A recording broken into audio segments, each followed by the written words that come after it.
Welcome to this episode of Bias Hacking for Conversation Designers, the Vakaline series exploring how different kinds of cognitive biases interact with the work of conversation designers and offering insights on how to mitigate them.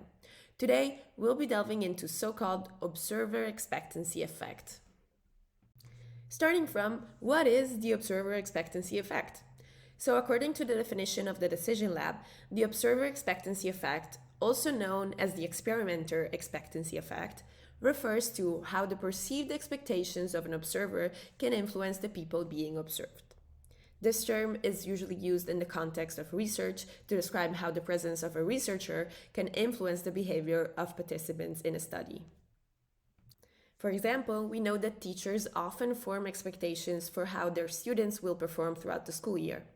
This can result in a self-fulfilling prophecy where the teacher, whether consciously or unconsciously, will do things like asking the students they think of as good to answer a difficult question that others haven't been able to answer, or always blame, on the other hand, the same people for making noise in the classroom.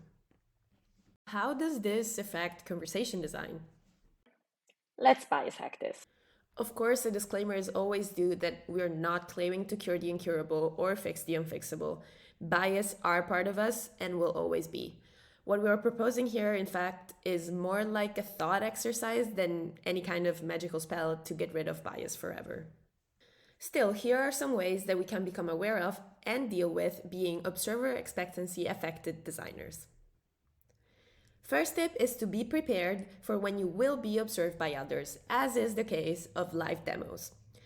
Test as much as you can beforehand and make sure that the prototype works as well as it can. Then, if something does go wrong, that's okay, don't stress about it and focus your attention on what's working and how you'll be able to fix things. And actually, if you're just looking to give a very basic idea of how things will work and what you're envisioning, it maybe doesn't even have to be a live demo. Problem solved. Second recommendation is to really try to get comfortable with designing with someone looking over your shoulder. Take your time, they're likely not judging you on how quick you are. Instead, reason out loud so they can see why you're doing what you're doing and they're able to follow you. And of course, one of the main areas in which we need to be aware of the observer expectancy effect is research. A key factor of research design is figuring out how to avoid accidentally influencing participants. So spend some time on this and consider letting someone who doesn't know what the goal of the research is run it. As designers, we should also be aware of the ways observer expectancy effect can impact on our users. So the same way you need to plan for ways to keep observer expectancy effect at bay with the design of your research, you should account also for this effect when you're operating the tests.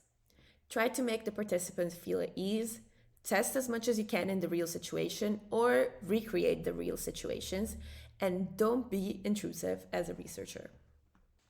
Taking away unnecessary pressure from answering quickly should also be a part of your mantras in the design of conversations. Nobody likes the feeling of having a timer on their shoulder, and it might lead users to answer with less necessary detail or even make mistakes that make it more difficult for your bot to understand them.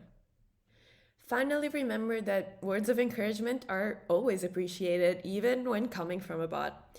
Make the users feel like they're good at what they're doing, and occasionally, why not acknowledge their decisions with a little praise? If it makes sense in context, of course. These are just a few situations where the observer expectancy effect can impact our work as conversation designers. Let us know if you can think of any other examples, and in the meantime, check out our other videos of the series Bias Hacking for Conversation Designers. And as we like to say around here, bias for now.